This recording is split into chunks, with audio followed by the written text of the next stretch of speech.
Bien, bonjour à tous.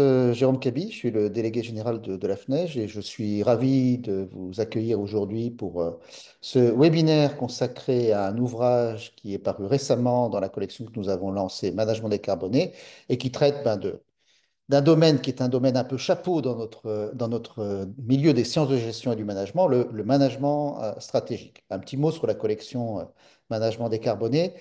Celle-ci a été initiée par la FNEJ pour eh bien, tenter et aider l'ensemble de la communauté à décarboner ses enseignements, puisque si nos activités de recherche font une large place à la décarbonation, nous avions un petit peu plus de mal à décarboner nos enseignements, ce qui est utile pour former nos étudiants et ensuite aider à la décarbonation par les entreprises elles-mêmes. Et donc, cet ouvrage est un des premiers publiés, puisque deux ont été publiés à ce jour, Management stratégique et entrepreneuriat. Nous ferons un autre webinaire pour l'ouvrage d'entrepreneuriat, et d'autres vont suivre dans les mois et années qui viennent. Et je vous invite, bien entendu, à les consulter, voire à les acheter dans le futur. Alors, tout d'abord, je voudrais remercier les deux coordinatrices qui sont ici aujourd'hui avec nous et qui vont vous présenter l'ouvrage consacré au management stratégique, Sophie Boulanger et Véronique Schaeffer, qui ont coordonné cet ouvrage, ainsi que les 17 auteurs qui les ont accompagnés, puisque c'est un ouvrage collectif et qui donc c'est un effort collectif qui a été fourni pour tenter de revoir la pédagogie et le contenu des enseignements de management stratégique à l'aune de la décarbonation. Quelques petits éléments techniques avant de leur céder la parole. Pour intervenir, vous avez le Q&R que vous avez sur votre écran. Vous ne pouvez pas parler, nous sommes en webinaire. En revanche, évitez d'utiliser le chat, puisque moi je vais me baser sur le Q&R pour répondre aux questions et ensuite, enfin, pas répondre, mais transmettre les questions, puisque nous aurons une première partie de la présentation d'environ une demi-heure par nos deux coordinatrices. Et puis ensuite, eh bien, on tentera de répondre aux questions que vous aurez envie de poser. C'est enregistré, donc vous aurez accès d'ici quelques jours sur la chaîne YouTube de la FNEJ à l'enregistrement de cette session pour ceux qui voudraient revoir ou pour ceux qui n'ont pas pu assister aujourd'hui à la présentation en direct. Donc, QNR. Et parfois, on répondra par écrit, mais pour l'essentiel, j'essaierai de regrouper les questions à la fin. Voilà, je passe directement la parole à Sophie et Véronique pour vous présenter le résultat de leur travail. Merci Merci. beaucoup. Merci beaucoup, Jérôme. Bonjour à tous. Donc, je m'appelle Sophie Bollinger, je suis maître de conférence à l'Université de Strasbourg, à la faculté de sciences économiques et de gestion et chercheur au laboratoire Beta. Bonjour, je suis Véronique Schaeffer, professeure dans les mêmes institutions que Sophie. Donc, on va vous présenter aujourd'hui notre ouvrage collectif donc, qui traite, donc, comme Jérôme l'a précisé tout à l'heure, de management stratégique. L'idée, c'était vraiment d'intégrer la décarbonation dans ce manuel et de réfléchir finalement à la façon d'enseigner le management stratégique dans nos différentes institutions. Donc, vous voyez qu'on va parler donc de créativité et de transition, et donc on s'est posé la question comment réinventer le management stratégique. Alors, dans cette présentation, on vous présentera tout d'abord un petit peu le contexte de l'ouvrage, comment on en est arrivé là et comment on y a réfléchi. On vous présentera ensuite le collectif d'auteurs. Comme Jérôme l'a précisé tout à l'heure, on a 17 collègues qui nous ont rejoints pour écrire cet ouvrage. On vous présentera ensuite les principes de l'ouvrage et puis ensuite, évidemment, le contenu et ce que vous pourrez y retrouver. Alors, en termes de contexte, on est donc, comme vous le savez tous, aujourd'hui dans un monde qui est largement en mutation, où les organisations, elles doivent évidemment s'adapter et transiter vers des modèles qui vont être plus durables. Donc on se place dans ce contexte d'urgence climatique, mais aussi économique, avec les nombreuses crises qui vont affecter les organisations. Et l'idée, c'est donc de réfléchir à comment est-ce que le management des organisations va devoir changer pour s'adapter à ces urgences-là. on se rend compte effectivement qu'il y a un certain nombre de limites face au modèle traditionnel, aux approches classiques hein, qu'on nous a enseignées à l'époque et qu'on enseigne traditionnellement dans nos formations. On est plutôt sur une base avec une idée de croissance infinie et de maximisation du profit. On se rend compte aujourd'hui qu'il y a un certain nombre de limites à ces modèles traditionnels et l'idée, c'est donc de les réinventer. Donc, on se place dans un nouveau paradigme de management stratégique décarboné. On a envie d'apporter un petit peu de créativité et d'innovation dans nos façons d'enseigner. Et donc, l'idée de l'ouvrage, c'est vraiment d'explorer hein, comment les organisations elles peuvent venir concilier différentes performances, à la fois économiques, bien sûr. Hein. L'idée, c'est pas de ne plus faire de profit, mais donc de garder cette performance économique et de la lier avec des performances aussi liées à leurs responsabilités sociétales qui vont à la fois aller sur des enjeux environnementaux, mais aussi sociétaux. Donc, les objectifs, ça va être de l'ouvrage, ça va être donc d'analyser les enjeux de cette transition dans le management stratégique spécifiquement et de réfléchir à des nouveaux outils, des nouveaux modèles adaptés à un monde donc en transformation. Et enfin, d'encourager une posture managériale qui va être plus engagée et vers plus de durabilité. Alors, l'ouvrage, c'est vraiment un manuel hein, qui se destine à la fois aux enseignants-chercheurs, bien sûr, pour avoir un support, aux enseignants et enseignants-chercheurs, bien sûr, pour avoir un support supplémentaire pour pouvoir monter des cours. Aussi aux étudiants hein, de premier cycle en économie et en gestion, mais également à des professionnels qui ont envie de revenir un petit peu aux bases fondamentales.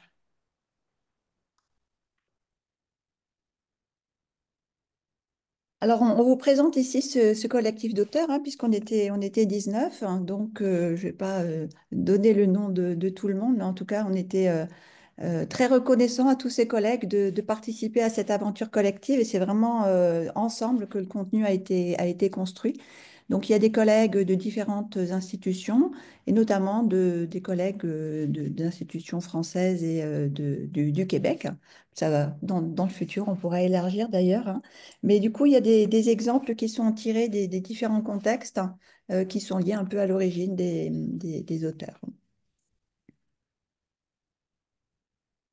Euh, Donc le principe de l'ouvrage, donc l'idée c'était à la fois de revenir sur les approches théoriques qui constituent le socle du management stratégique, de voir comment les adapter et puis en même temps de fournir des aspects pratiques en donnant des exemples, en donnant des outils aussi et des choses assez concrètes sur la manière de les utiliser, puis en proposant aussi des sujets de réflexion, des études de cas et puis des questions de réflexion par rapport aux concepts et aux notions qui sont présentées dans l'ouvrage. Alors, du coup, on va vous présenter maintenant plus précisément le contenu de l'ouvrage. Il y a trois grandes parties dans cet ouvrage. La première partie sur laquelle on va se concentrer maintenant, qui va vraiment revoir les fondamentaux du management stratégique, où l'idée, c'est vraiment de réfléchir à comment on va venir intégrer l'impératif de décarbonation dans la stratégie des organisations. On aura ensuite une partie qui va plus être sur le pilotage, donc la mise en œuvre de la décarbonation dans les organisations. Et une troisième partie où on va venir réfléchir en fait à repenser un petit peu les business models. Et donc, on va parler un petit peu plus d'innovation et de modèles un petit peu plus créatifs. Donc, on va maintenant se concentrer, aller un petit peu plus précisément dans cette première partie, donc les fondamentaux du management stratégique dans un monde en mutation. Le premier point que nous mettons en avant dans l'ouvrage avec nos différents collègues, c'est le point sur les parties prenantes. On se rend compte que quand nous souhaitons penser à la transition, notamment la transition des organisations, les parties prenantes, elles sont vraiment très importantes. Et donc, quand nous avons analysé nos organisations, on a vraiment réfléchi à avoir une analyse stratégique vraiment globale qui va venir prendre en compte évidemment le contexte interne de l'organisation, mais aussi le contexte externe en prenant en compte donc les attentes et les besoins des différentes parties prenantes, en venant intégrer donc évidemment les dimensions économiques, mais aussi écologiques, sociétales, qui évidemment toutes ces dimensions vont être interconnectées au sein de l'organisation. Donc, on va parler d'écosystèmes avec différents acteurs. Donc, des acteurs évidemment en interne, hein, ça peut être les actionnaires, les collaborateurs, les différents syndicats, les directions, mais aussi externes avec toute la chaîne de valeur, hein, qu'on parte des fournisseurs jusqu'aux distributeurs, aux clients, aussi des institutions publiques ou d'autres collectivités qui peuvent être en lien avec l'organisation. On va parler de performance. Quand on parle de performance, on l'a un petit peu évoqué tout à l'heure, on va plus se limiter aux indicateurs purement économiques, mais on va pleinement intégrer les aspects donc sociétaux avec la partie sociale, environnementale, technologique, mais aussi celle qui va être liée à la gouvernance. On va le voir juste après. On est vraiment sur une gouvernance qui se veut plus inclusive avec l'idée d'aller vers cette transformation plus durable. On a différentes approches qu'on a pu aborder dans l'ouvrage et différents modèles, notamment liés à l'adaptation en fait des organisations. On a un premier modèle où on va parler évidemment de RSE, de responsabilité sociétale des entreprises, où on va regarder différents niveaux d'intégration finalement de ces enjeux-là dans l'organisation. On va parler évidemment dans l'ouvrage des différents cadres normatifs qui vont pouvoir accompagner les engagements RSE des organisations. Donc, on va aussi discuter et parler de la façon dont la RSE est parfois instrumentalisée dans certaines organisations et de la nécessité finalement d'avoir un engagement qui est authentique de la part des organisations.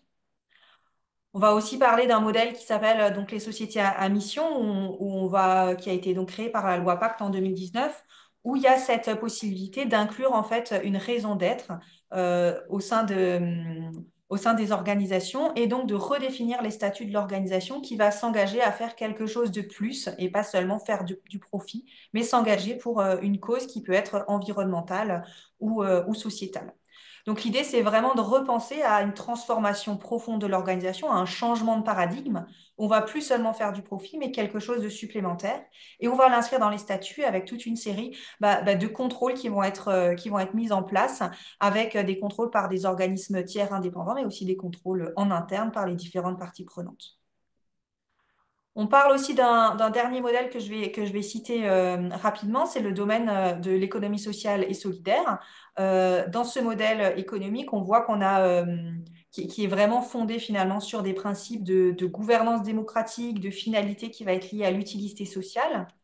Dans ce secteur de l'économie sociale et solidaire, on peut retrouver toutes sortes de structures d'entreprise et parce qu'on est vraiment sur des modèles qui sont assez ouverts maintenant. Et les valeurs, elles sont nativement très, très fortes au sein de l'économie sociale et solidaire, et où on voit des changements de paradigme déjà existants depuis un certain nombre d'années. Donc, on va aussi présenter finalement cette économie sociale et solidaire dans l'ouvrage.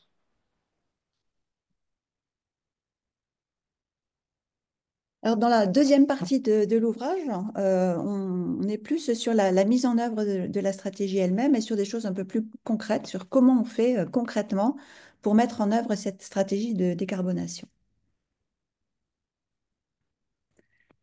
Donc, il y a un chapitre qui pose un peu les principes de base de la décarbonation. Donc, le premier concerne la question du bilan carbone et le fait que en gestion de manière générale, on dit toujours que pour améliorer une performance, il faut la mesurer. Donc, la mesure de l'impact carbone, enfin pas que carbone d'ailleurs, hein, il y a d'autres gaz qui sont des gaz à effet de serre, des dérivés azotés ou fluorés, le méthane. Donc, ça rentre dans ce bilan. Et puis, le bilan propose de mesurer, mais propose également d'identifier des postes d'émission pour aller ensuite vers l'identification de grands axes d'amélioration possibles.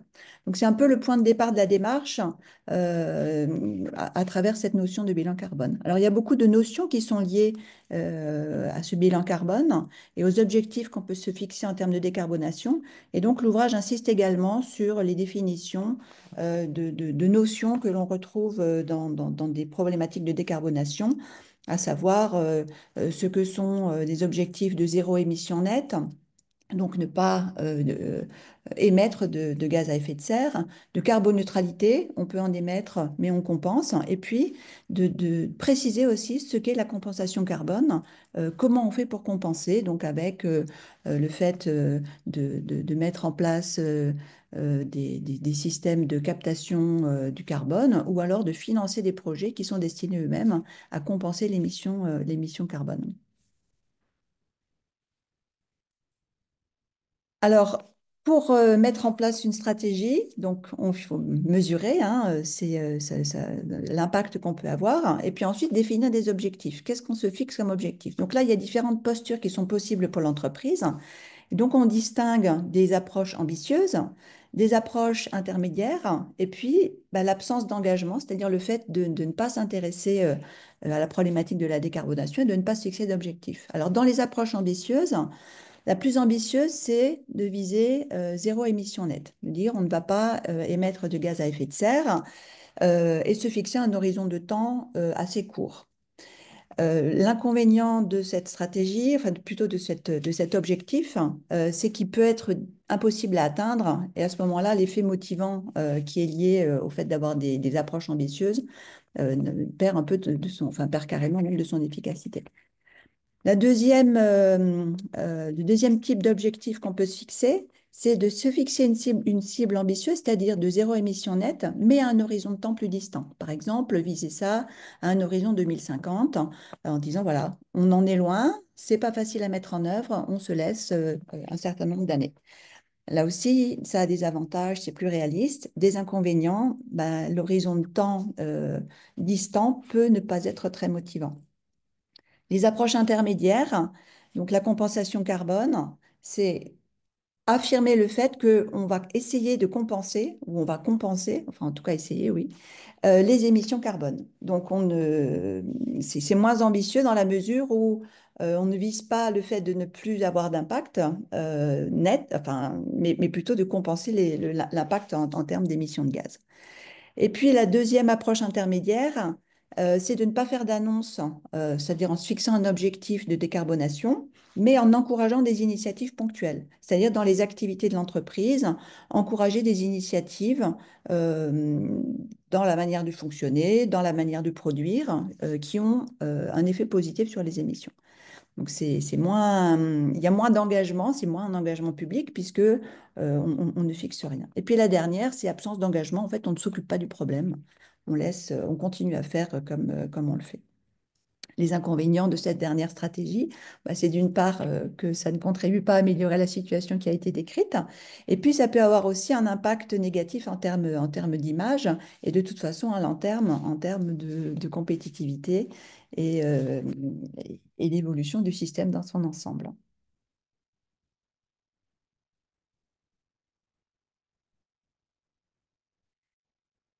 Alors, une fois que les objectifs sont fixés, comment finalement, quel type de stratégie, quel type d'objectifs permettent d'être vraiment efficaces? Donc, on a déjà évoqué certaines choses, hein. Euh, le premier aspect, c'est de prioriser la réduction des émissions avant toute compensation. C'est-à-dire de ne pas considérer qu'on va faire comme on faisait avant sans changer ses activités et de compenser, mais plutôt de se fixer vraiment un objectif de réduction des émissions. Le deuxième aspect, c'est de ne pas considérer qu'on va traiter la décarbonation comme un projet séparé du reste des activités de l'entreprise, mais de l'intégrer dans la stratégie globale. C'est-à-dire de fixer des indicateurs de performance qui intègrent les indicateurs classiques, notamment des indicateurs de performance financière, de performance sociale, et de mettre au même niveau, voire de prioriser quand on peut, des indicateurs euh, euh, qui sont liés à l'impact de l'entreprise sur son environnement et d'intégrer ça dans la définition de la stratégie globale. Ensuite, bah, identifier des leviers d'action internes et externes pour identifier vers quelles orientations stratégiques on va pouvoir s'orienter pour atteindre les objectifs qui ont été fixés. Et puis, évidemment, comme dans toute démarche stratégique, suivre et évaluer les actions, vérifier qu'elles vont dans le sens des objectifs qu'on ait fixés, revoir les plans d'action au fur et à mesure des résultats obtenus et puis des informations complémentaires qu'on peut capter au long du processus. Et puis le dernier aspect qui est très important, c'est que l'engagement vers la décarbonation n'est pas qu'un problème interne à l'entreprise, c'est un problème qui fait sa complexité, qui est systémique et donc qui ne peut pas se faire sans mobiliser les parties prenantes internes, mais aussi externes à l'entreprise. Donc, les salariés, les dirigeants, les fournisseurs, les clients, les investisseurs, les institutions, les ONG, les organisations de défense de l'environnement, etc. Et donc, l'ouvrage essaye vraiment de sensibiliser à cette, Sophie l'avait déjà évoqué dans la première partie, mais à cette importance d'avoir une approche globale au niveau de l'entreprise, mais globale aussi au niveau du système, de l'impact des activités, et donc d'impliquer un ensemble d'acteurs internes et externes à l'entreprise. Donc, dans la suite, comment faire pour engager les parties prenantes? Concrètement, comment faire pour impulser ce mouvement collectif interne et externe? Le premier aspect, c'est déjà de sensibiliser et de former. Pour s'attaquer à un problème, il faut être conscient du fait qu'il y a un problème, caractériser ce problème et donc éduquer, sensibiliser à la fois sur les enjeux et à la fois sur l'impact qu'ont les actions individuelles et les actions de l'entreprise sur l'émission de gaz à effet de serre notamment. Ensuite, une deuxième chose qui peut être mise en place, hein, c'est de créer des centres d'excellence en décarbonation au sein des entreprises. La décarbonation, c'est un problème complexe, hein. Il y a des alternatives hein, au mode de fonctionnement qui sont mises en place, dont on se rend compte finalement que c'est des fausses bonnes idées. Et donc, le centre d'excellence en décarbonation est aussi là pour aider les personnes à identifier ce qu'on peut faire, comment finalement éviter les fausses bonnes idées. Par exemple, remplacer récemment, il y a une étude qui avait été faite sur le fait de remplacer des gobelets en plastique, par exemple, par des gobelets en carton. On se rend compte que les gobelets en carton ne sont pas recyclables, donc c'est vraiment une fausse bonne idée. Il y a beaucoup de fausses bonnes idées par rapport au fait de recycler des choses qui sont utilisées. En fait, le recyclage est quelque chose qui est très polluant, qui consomme beaucoup d'énergie. Et donc, voilà, c'est essayer de partager des bonnes pratiques, à la fois dans l'évolution des pratiques, mais aussi dans la mise en place des solutions efficaces. Le deuxième point, c'est d'établir un système de mesure des émissions, ça on l'a déjà évoqué, hein, pour engager l'action collective. Et puis, c'est aussi d'intégrer l'évaluation carbone dans les modes d'action collective, notamment dans les projets, intégrer dans la proposition des projets, dans le choix des projets, l'impact de ces projets sur les émissions de carbone. Pareil pour les appels d'offres, hein, fixer des objectifs ou en tout cas des indicateurs en termes d'impact.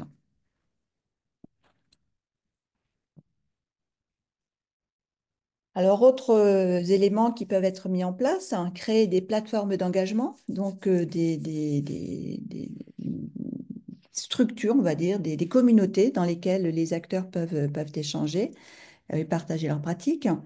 On peut aussi envisager de mettre en place des systèmes de rémunération qui favorisent des objectifs de décarbonation. Alors, c'est un mode de motivation.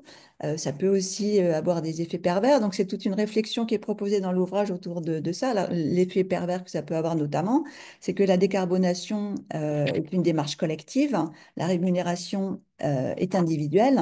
Et donc, il peut y avoir des effets pervers liés au fait de lier des efforts collectifs à une rémunération individuelle.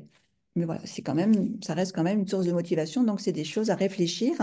Et les plateformes d'engagement, les communautés de pratique peuvent aider à trouver des solutions pour essayer de bénéficier des côtés positifs en évitant les côtés négatifs de certains dispositifs. Et puis enfin, mécanisme d'incitation et de compensation. Donc, se mettre en place un système de taxe carbone interne, c'est-à-dire désinciter le fait d'avoir un impact, et puis mettre en place des stratégies de compensation quand on ne peut pas éviter les émissions et l'impact carbone négatif.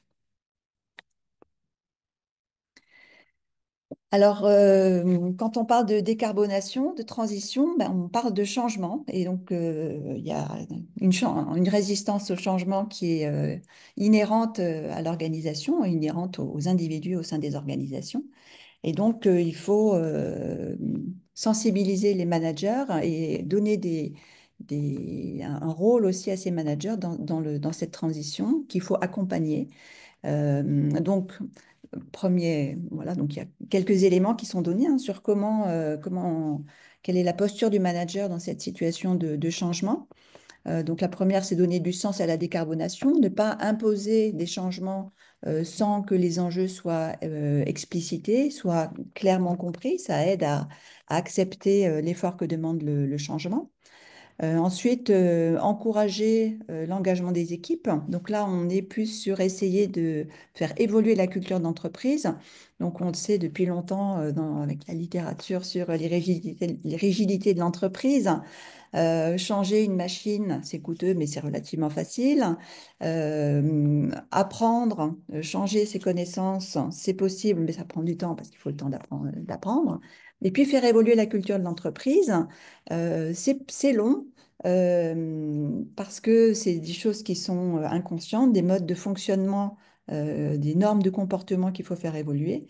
Et donc, c'est quelque chose qui demande des efforts et qui ne se met pas en place du jour au lendemain. Ensuite, dans une perspective de décarbonation, donc comme je le disais, on est dans une perspective de changement et donc de flexibilité. Il faut être capable de revoir ses plans, de répondre aux changements, de s'adapter aux nouvelles contraintes qui peuvent être par exemple de nouvelles réglementations ou de nouvelles connaissances qu'on a sur les effets des activités. Et puis, encourager la co-création, l'innovation durable, c'est-à-dire bah, laisser de la place aux bonnes idées, accepter par moment de faire évoluer ce qui était prévu, pas tout planifier, mais laisser de la place aux bonnes idées qui peuvent émerger par la coopération interne à l'entreprise.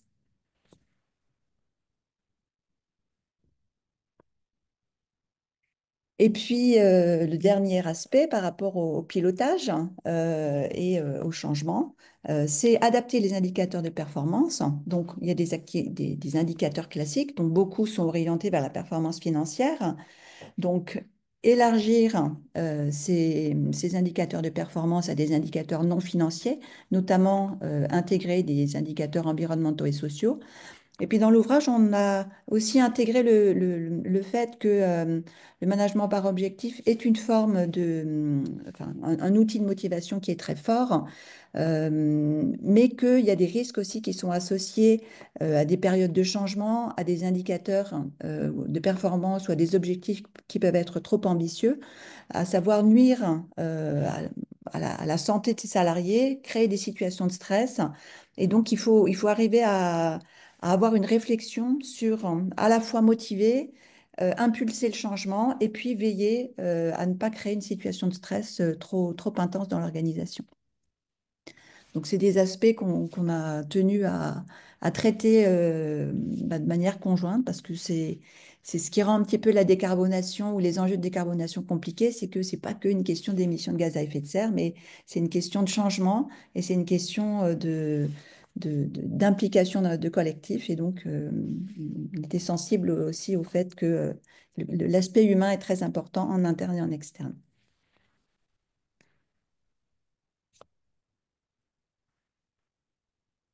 On arrive à la troisième partie de l'ouvrage où l'objectif c'était vraiment de penser au changement de paradigme que devaient faire les organisations et on a essayé de réfléchir en fait à l'idée de repenser les business models en intégrant ces enjeux notamment liés à la durabilité.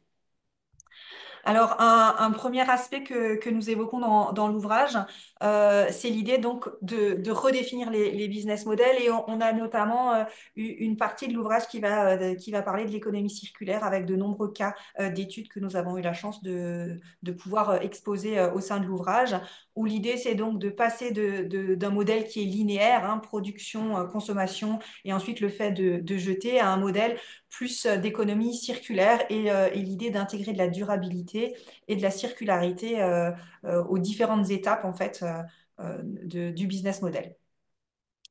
Il y a différents axes stratégiques qu'on a essayé de développer dans l'ouvrage pour mettre en place plus de durabilité. Un premier point va concerner en fait le choix des partenaires. On a parlé à différentes reprises dans la première et dans la seconde partie de l'importance des parties prenantes.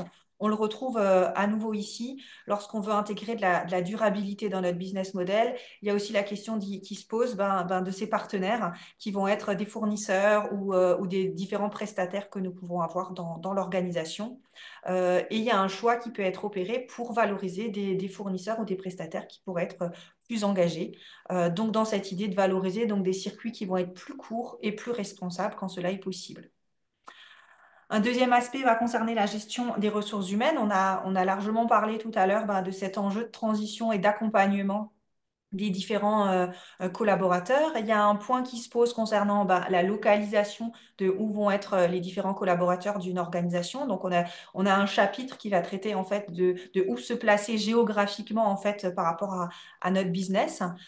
Et ensuite, effectivement, la possibilité, donc, enfin, l'idée de limiter les déplacements, d'encourager le télétravail et la mobilité durable quand vraiment il y a besoin de se déplacer.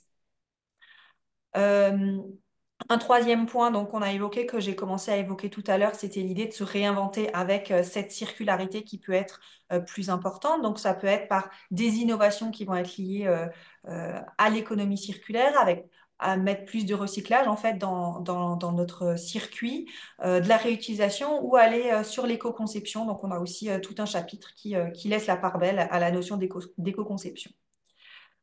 On y traite évidemment les obstacles qui vont, on va évoquer dans l'ouvrage la notion des coûts de transition, la notion d'adaptation des infrastructures ou des différentes machines qu'on peut avoir quand nous sommes dans l'industrie.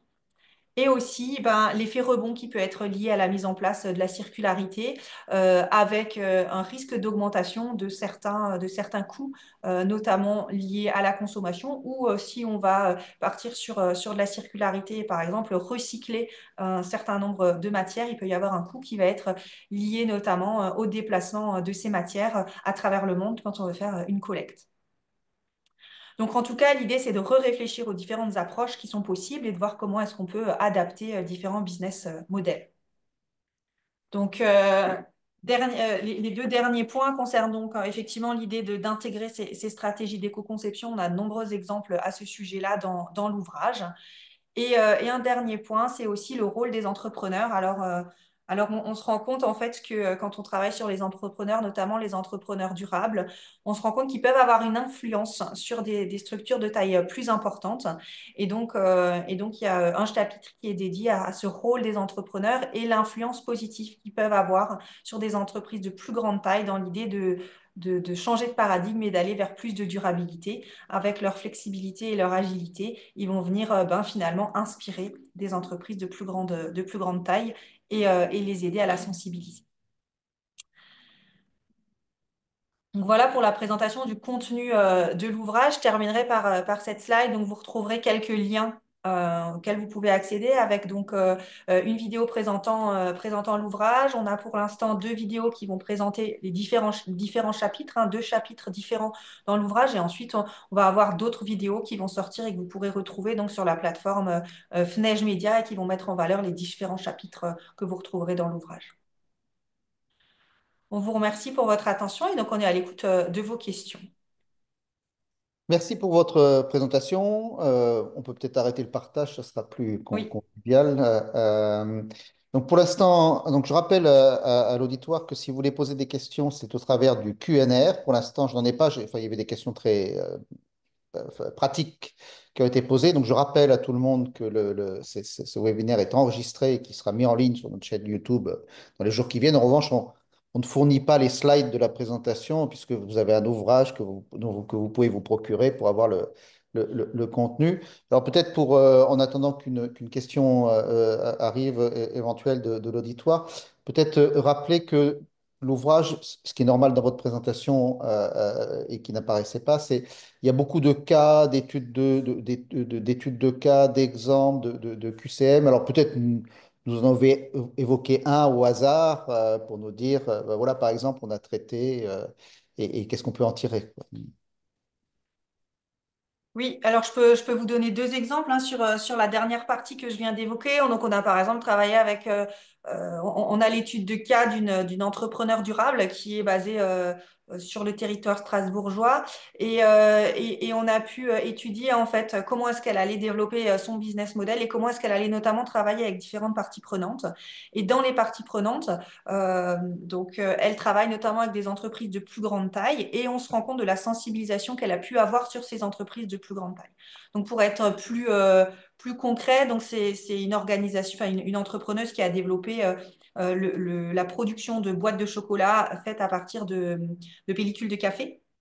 Donc, elle a travaillé avec un torréfacteur et elle a travaillé aussi avec un chocolatier, qui sont des organisations de plus grande taille. Et on peut voir en fait l'engagement RSE de ces organisations qui a été influencé par cette entrepreneuse durable qui leur propose donc euh, un modèle de durabilité lié à leurs produits. Donc, ce qu'on se rend compte en fait dans cette étude de cas, c'est que l'idée, c'est de faire travailler les étudiants et de proposer des questions de réflexion par rapport à ce cas pour réfléchir finalement comment est-ce que des entrepreneurs durables peuvent aider des entreprises de plus grande taille à changer de, à changer de paradigme, pour un exemple concret. Merci. Alors, on a une question de Anne-France Kogan.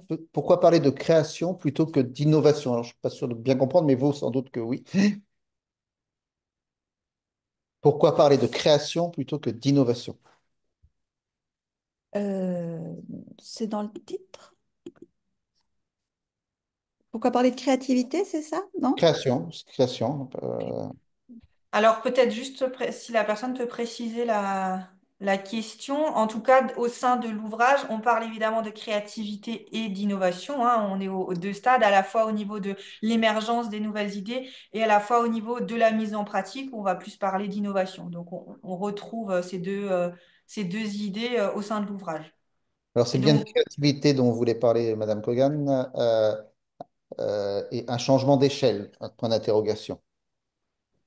Oui, en fait, je pense que c'était aussi, on a évoqué un moment la co-création dans la présentation, qui était l'idée de favoriser des dynamiques collectives au sein de l'organisation pour aller vers des changements et vers de l'innovation. En fait, c'était pas tellement opposer les deux, c'était plus l'innovation comme un résultat et la création comme le processus qui amène à ce résultat qu'à l'innovation. Donc, quand on a parlé de co-création, c'était dans l'idée d'imaginer des solutions, parce qu'en fait, enfin, ce qu'on a essayé de faire dans l'ouvrage, c'est de poser des enjeux, de proposer des outils, mais c'est pas des recettes de cuisine, en fait, c'est des outils qui permettent de guider la réflexion stratégique et de guider en fait, chaque entreprise va mettre en place ses propres stratégies, va avoir ses propres initiatives qui sont liées à la nature de ses activités, à la nature de ses contraintes.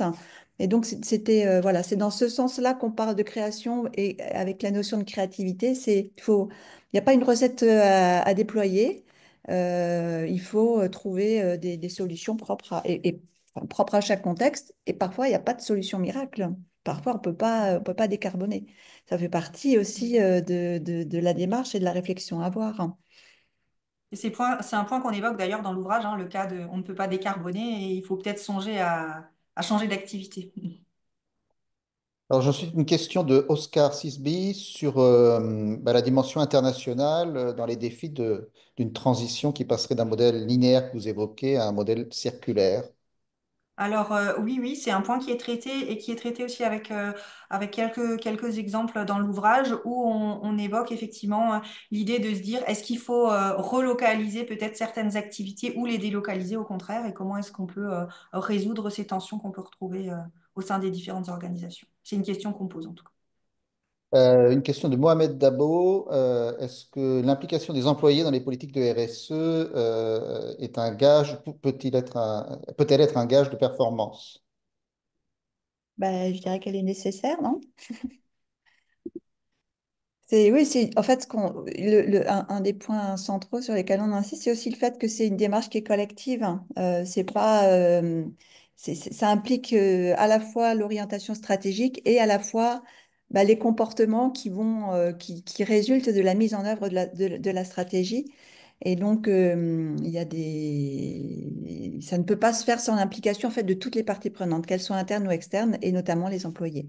Et puis, il y a des enjeux importants en termes de changement aussi, de changement dans l'organisation, de changement de mode de fonctionnement.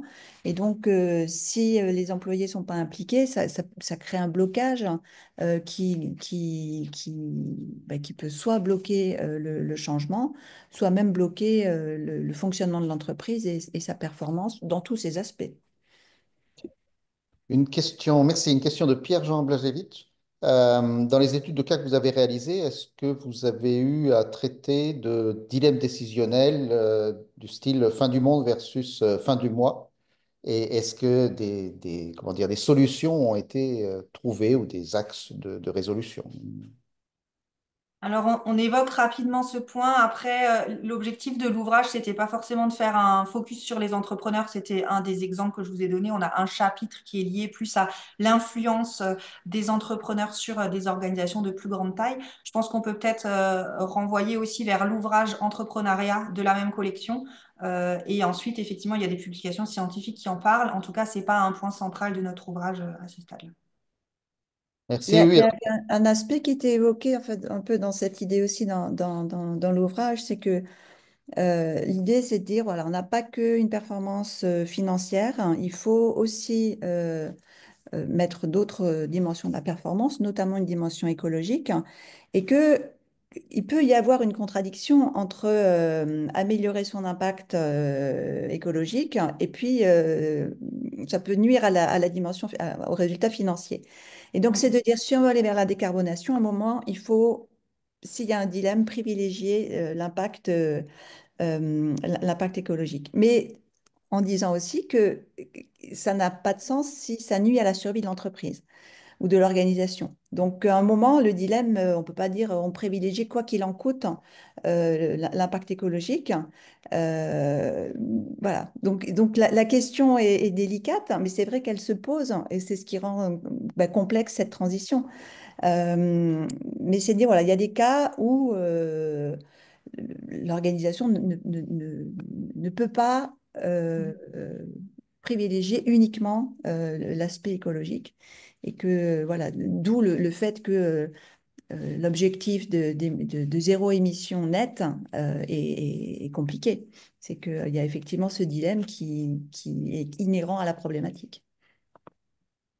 Merci. Une question de Tientra Tan.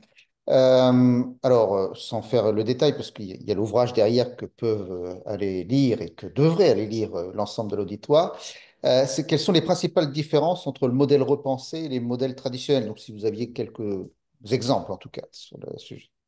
Ben, un des aspects, c'est que les modèles traditionnels d'analyse stratégique, hein, l'idée, c'est de dire, ils ne sont pas à jeter, ils sont adaptables. C'est surtout en fait au niveau de la définition des objectifs hein, et de la trajectoire, enfin vers où on veut aller, qu'il y a des changements. Mais les outils, pour la plupart, sont tout à fait transposables au fait d'intégrer des objectifs plus larges que des objectifs purement financiers notamment. Merci. Une question de Mélina Moussa. Est-ce que favoriser la montée en compétences ou le changement de service au sein d'une équipe, est-ce de la décarbonation? Ben, ça dépend. Euh, Monter en compétence de manière générale, c'est ça la question? Oui, c'est monter en compétences, changer de service.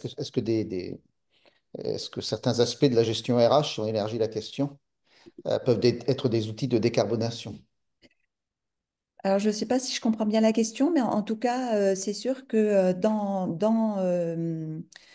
la transition, il y a un aspect éducation, formation qui est très important parce que il y a tout un vocabulaire hein, et puis tout un tas de... C'est assez complexe en fait, la décarbonation par rapport aux mesures d'impact, par rapport à la à la prise de conscience d'actions qui sont des actions qui entrent dans le quotidien, dans la manière de travailler habituelle, de se rendre compte de l'impact que ça peut avoir.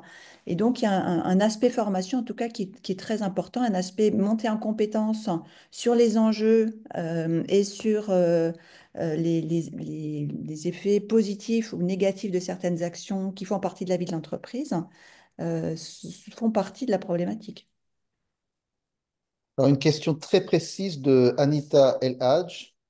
Pouvez-vous nous expliquer davantage le rôle du centre d'excellence en décarbonation au sein d'une entreprise sociale à but non lucratif? Je répète peut-être, c'est bon. Ouais. Donc, Eh ben, expliquez davantage le rôle du centre d'excellence en décarbonation au sein d'une entreprise sociale à but non lucratif.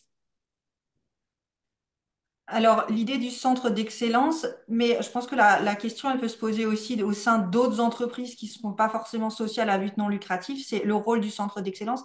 Il est très important parce qu'il va permettre en fait de montrer, si on est par exemple dans un groupe avec plusieurs sites, de mettre un centre d'excellence de la décarbonation et de montrer l'exemple sur un des sites. Et de montrer en fait aux autres entités du groupe comment ça se passe et comment est-ce qu'on peut améliorer les choses. Ça permet vraiment d'avoir une vision, de visiter le site, de voir comment ça se passe pour ensuite motiver les personnes à le faire elles-mêmes sur leur propre site. Et donc, quand on est dans une entreprise sociale, bien sûr, ça va avoir le même impact en fait que dans une entreprise qui va être une entreprise industrielle ou en tout cas une entreprise à but lucratif. Après, la question qui peut se poser, parce qu'il y a aussi une question de compétences et d'expertise qui sont à développer, c'est pas simple de savoir quel est l'impact carbone des activités et quel est l'impact net. Par exemple, est-ce que finalement c'est totalement positif de mettre en place des panneaux solaires? Oui, c'est d'une énergie décarbonée, mais la production des panneaux solaires, en revanche, n'est pas du tout décarbonée. Donc, toutes ces choses-là, bah, il y a plein d'initiatives pour lesquelles on ne sait pas forcément si c'est finalement positif ou négatif, si on tient compte de toutes les implications depuis l'aval du bien ou du service consommé jusqu'à l'amont. Et les centres d'excellence permettent aussi de développer des expertises. Qui peuvent être des ressources en compétences. Alors, c'est peut-être plus délicat, je ne sais pas si c'est une question de but lucratif ou non, mais en tout cas, pour des petites structures hein, dans lesquelles bah, quand il y a peu de personnes qui sont déjà expertes de nombreux domaines classiques de l'entreprise, expertes de la gestion financière, du développement commercial, des aspects techniques dans des très petites structures. C'est pas évident de développer encore une expertise sur ce domaine. Mais il y a également des ressources qui existent et qui peuvent être utilisées, notamment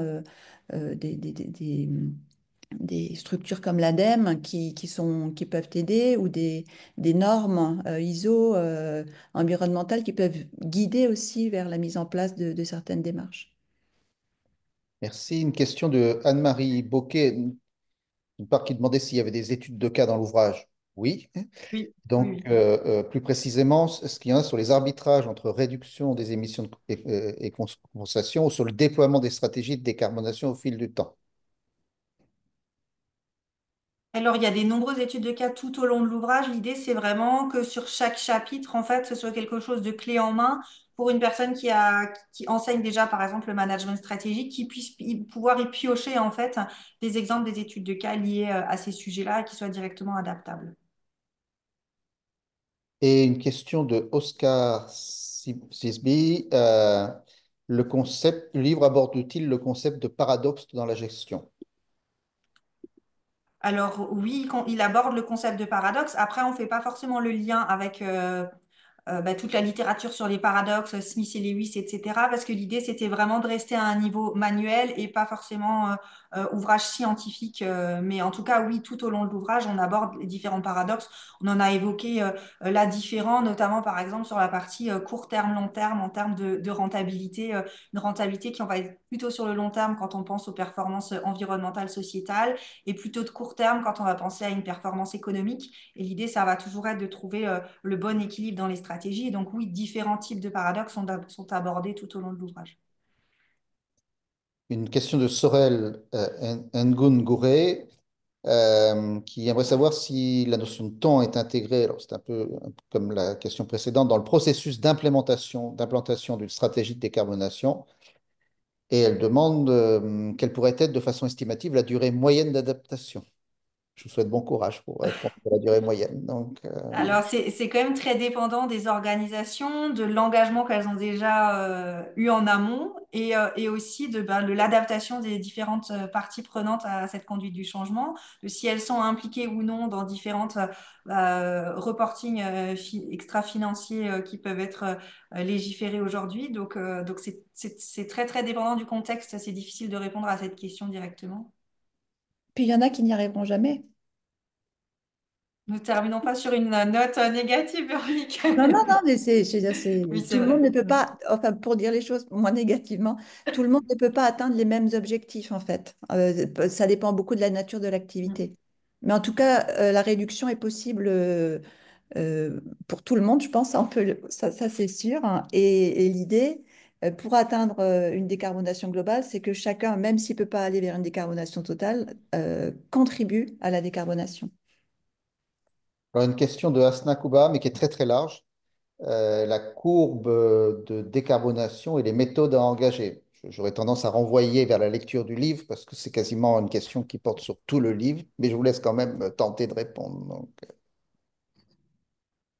Ben, on a essayé vraiment de déployer toute la méthode, hein, depuis ses objectifs jusqu'au choix de la stratégie, jusqu'à son déploiement. Et donc, de voir, de montrer justement que c'est un processus qui s'inscrit dans le temps. Et je ne sais pas si je réponds à la question. oui, mais en fait, enfin, quand j'ai lu la question, je pense qu'il faut lire le livre là, parce que tout le livre répond en fait à cette question. Donc, Oui. voilà. Ce qui m'amène à la conclusion, puisque nous avons répondu à toutes les questions que les panélistes, enfin que l'auditoire a posées. Donc, il me reste à vous remercier très chaleureusement d'avoir accepté de vous livrer à cet exercice, à la fois en mon nom, celui de la FNEJ et celui de notre auditoire, que je remercie d'avoir assisté. Donc, je rappelle que ce webinaire est enregistré et qu'il sera présent dans quelques jours sur notre chaîne YouTube, le temps de faire un peu de mise en forme et de polir le contenu du démarrage en particulier. Donc, merci encore. Et puis, j'encourage l'ensemble de l'auditoire à aller se procurer cet ouvrage et avoir les réponses aux questions qui n'ont pas été posées et de pouvoir prendre en compte l'ensemble des études de cas, QCM, etc., qui permettent d'illustrer les outils que vous proposez pour décarboner la stratégie des entreprises. Merci encore. Merci et merci aux participants. Merci à tous.